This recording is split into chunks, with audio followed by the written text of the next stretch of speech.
কলকাতার হোটেলের আগুনে নিহত ৮ বাংলাদেশির মধ্যে ৪ জনই কুষ্টিয়ার একই পরিবারের সদস্য। এই ঘটনায় এলাকায় শোকের ছায়া নেমে এসেছে। এ নিয়ে আরো জানাতে যুক্ত হচ্ছেন সহকর্মী নাহিদ হাসান তিতাস। তিতাস, কি বলছেন নিহতদের পরিবারের সদস্যরা, জানাবেন?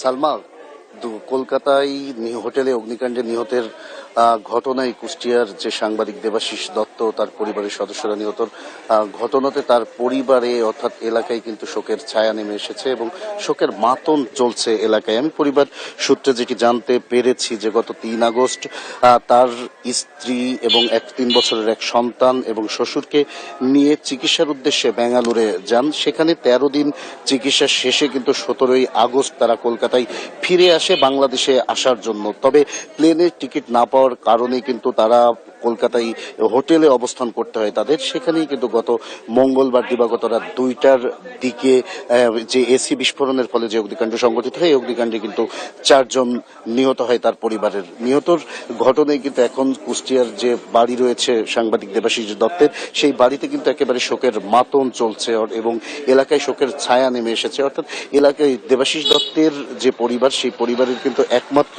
সন্তান দেবাশিস দত্ত। অর্থাৎ এই পরিবারের কিন্তু তারা মা বাবা এবং দেবাশিস দত্তের আরেকটি ৭.৫ বছরের মেয়ে ছাড়া কিন্তু আর কেউ নেই। এই যে মর্মান্তিক যে ঘটনা, এই মর্মান্তিক ঘটনার পরে কিন্তু পরিবারের পক্ষ থেকে আমরা যেটা জানতে পেরেছি যে এখন পর্যন্ত তারা ভারতের হাইকমিশনের সাথে যোগাযোগ করেছেন এবং কিছুক্ষণ আগে কিন্তু পোস্টমর্টম হয়েছে বলে আমাদেরকে নিশ্চিত করেছেন পরিবার। তবে কবে, কখন, কিভাবে মরদেহ আসবে সেটি এখনো তারা জানেন না, এমনটি জানিয়েছেন। তবে কালকে তারা আসবে মরদেহ বলেই তারা আশাবাদ প্রকাশ করেছেন আমার কাছে। আপনাকে যদি একটু জানিয়ে রাখতে চাই, দেবাশিস দত্ত কুষ্টিয়া জেলা প্রতিনিধি হিসেবে চ্যানেল 9-এ কাজ করতেন এবং স্থানীয় একটি পত্রিকা আজকের আলোতে ভারপ্রাপ্ত সম্পাদক হিসেবে কাজ করতেন এবং কুষ্টিয়া জেলা প্রতিনিধি হিসেবে কিন্তু আজকের পত্রিকায় তিনি কাজ করতেন, অর্থাৎ সুনামের সাথেই কাজ করতেন। তার স্ত্রী এবং সন্তান অসুস্থ হয় কিন্তু ৩ আগস্ট তিনি তার স্ত্রী, সন্তান এবং তার শ্বশুর আকরাম হোসেনকে নিয়ে বেঙ্গালুরুর একটি হসপিটালে তাদের চিকিৎসা করান। সেখানে কিন্তু ১৩ দিন অবস্থান করছিলেন এবং ১৩ দিন অবস্থানের পরেই গত ১৭ই আগস্ট তিনি কলকাতায় ফিরে আসেন এবং কলকাতায় আসার পরেই কিন্তু তিনি প্লেনের টিকিট না পাওয়ার কারণে কলকাতার একটি হোটেলে অবস্থান করেন এবং সেখানেই কিন্তু মঙ্গলবার দিবাগত রাত ২টার দিকে কিন্তু এই দেবাশিস দত্ত, তার স্ত্রী এবং তার যে সন্তান ৩.৫ বছরের এবং তার শ্বশুর এই অগ্নিকাণ্ডের ঘটনায় কিন্তু নিহত হন।